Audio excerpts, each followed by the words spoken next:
Ayan, ito ginagawa pa. Tagal-tagal na oh. Gaganda ng sounds. So amazing. Remembering our loved ones. Lalo na ang aking palalab.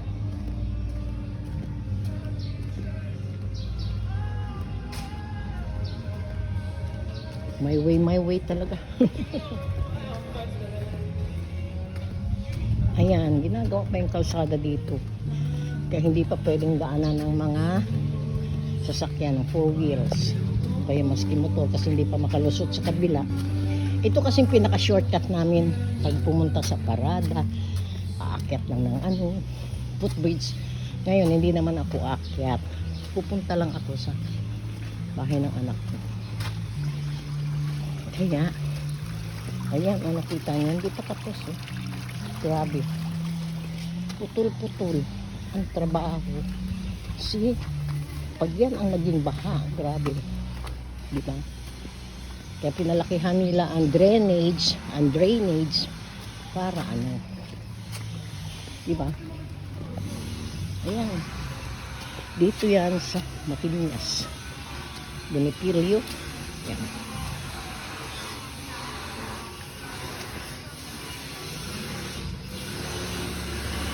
Yan.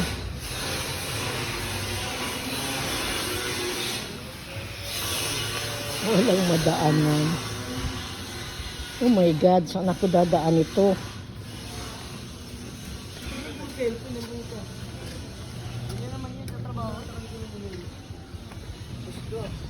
Ayan.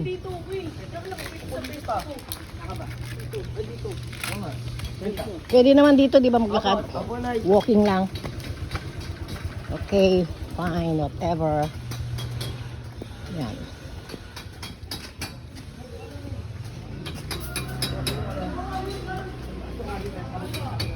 Mainit na eh. It's already almost 10 a.m. Motor lang ang pwede duman. Pero pag doon sa kabila, hindi pa pwede. Kaya, yan ang trabaho. Ayan. Ayan, nadadaanan ko ang office ng R5M or R6M. Power tools.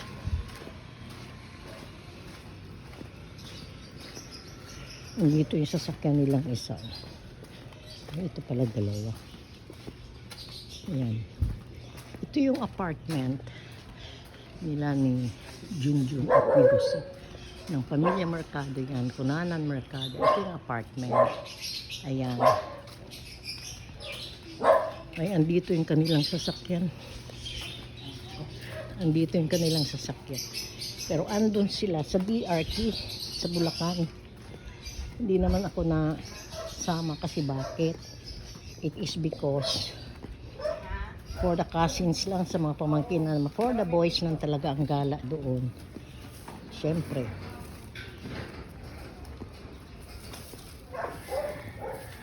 Ayan. Lakad-lakad lang tayo.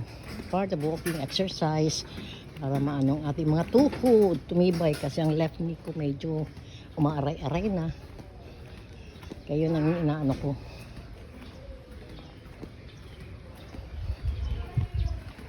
Pero pag nag-exercise ako nawawala. Pero pag nakahiga lang ako sa bahay, sus Mario. Ayan.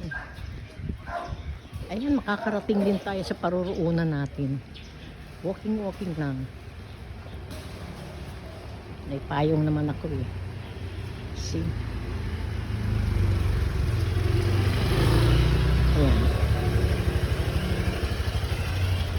Ayan, medyo konting kembot.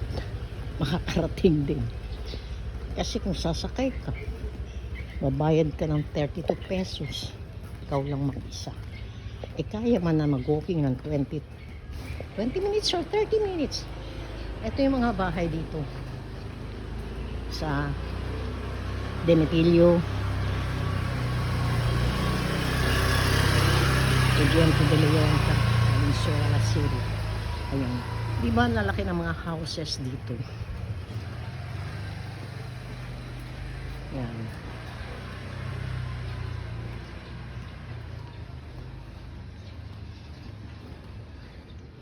Medyo ano summer na. Nagbabadya na ang summer.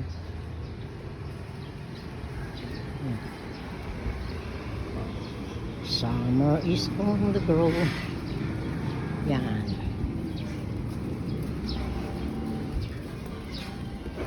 Pero hawak na hawak ko itong ano, hawak na hawak ko yung aking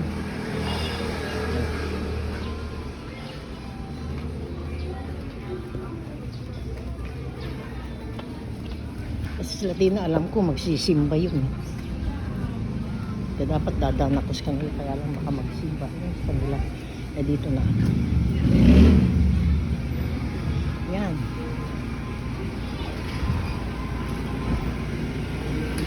Kasi pag pa doon, pag nag-right ako, turn, paparada.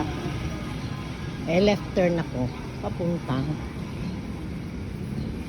Pedro, Gente de Leon. Kasi, lalaki ng mga bahay mo. Ito ang part talaga ng Valenzuela. Kung iikutin nyo talaga ang Valenzuela, napakalawak. See? Ukay-ukay. Ukay-ukay nga ba ito? Usang. Ayan, parang ukay nila. Display nila kasi hindi niya naman nagagamit. Magaganda pa naman. Ayan.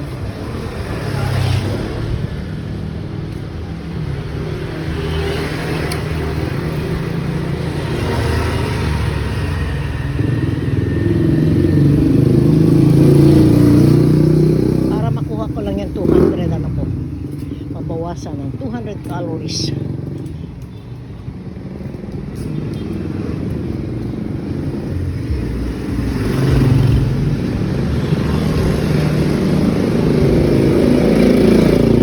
Kasi dati doon kami sa Gente, sa kabilang Gente, malapit sa school, malapit sa church. Pero actually ino-offer pa sa akin yung lugar na yun sa baba.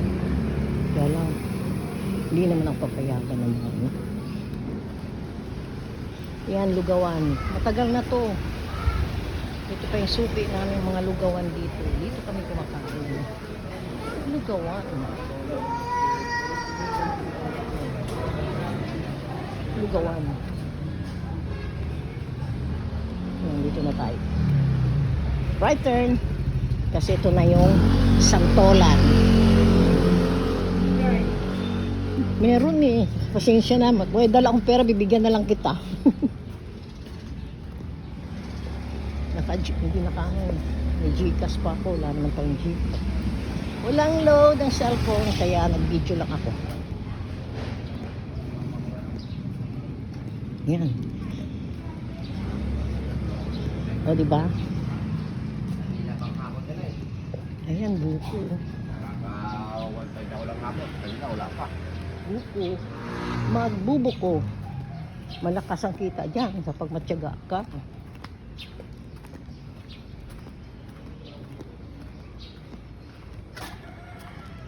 Diba, without my knowing, makakarating ako, nagdadaldal ako dito.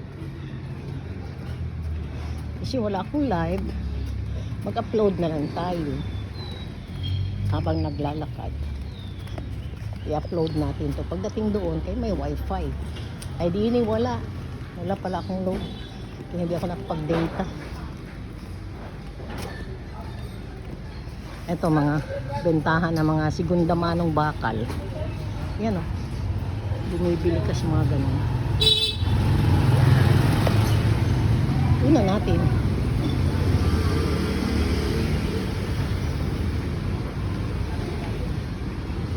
Ayan.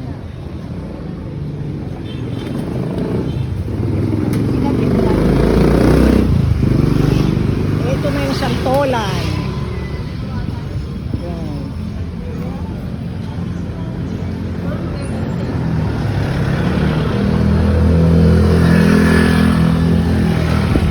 Ayan. Ito na ako sa Ibrahim. Konting kembot na lang, makakarating na ako sa bahay ng anak ko. Nambubulabog na ako. Ang magiging kontento dito, nambulahaw. ng gulo.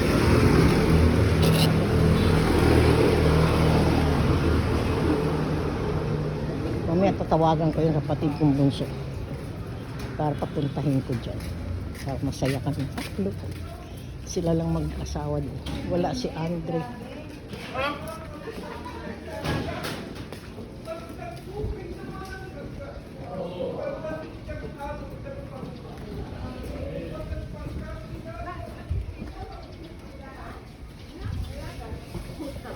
Yan.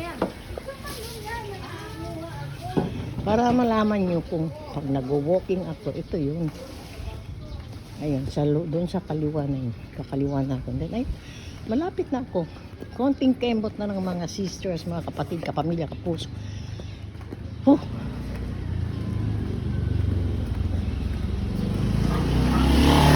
Dito na nga napapasyalan yung bossing ko rito. Eh. Siya, no? Si Sir Armand. Yan ang mga bigas na binibenta rito. Ganito talaga. Diskarte lang para kumita. Bumili ka ng isang 3, 4, 5 sako bigas. Makukuha mo ng sa isang sako, kumita ka lang ng 50. O sa bawat kilo na lang, 10 piso o 5 piso. Eh, sa isang kilo, sa isang sako, ilan yun? 50 kilos. So, sa 5 na siya, 25 pesos. Diba? Diba? Ang cute ng bata.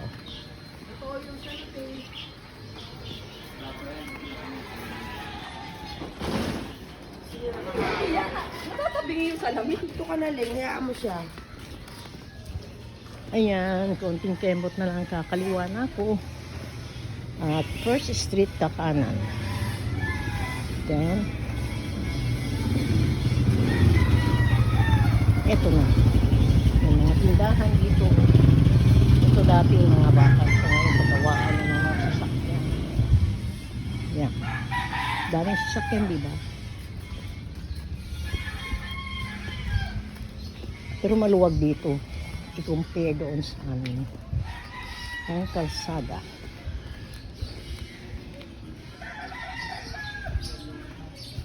Yan.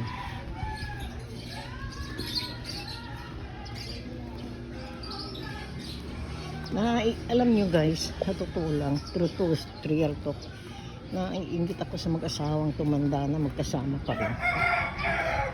Eto na ako sa right ano. Oh, lapit na ako, konting kembot na lang at mag-out na rin ako. Maraming salamat po. Bye-bye. Mary Ann Solid PM, Ate Jane. Baka naglalaba kasi yun ako. Kaya. Yan yung green gate. Yun ang kanila. Darating panahon, mataas na. Bye-bye.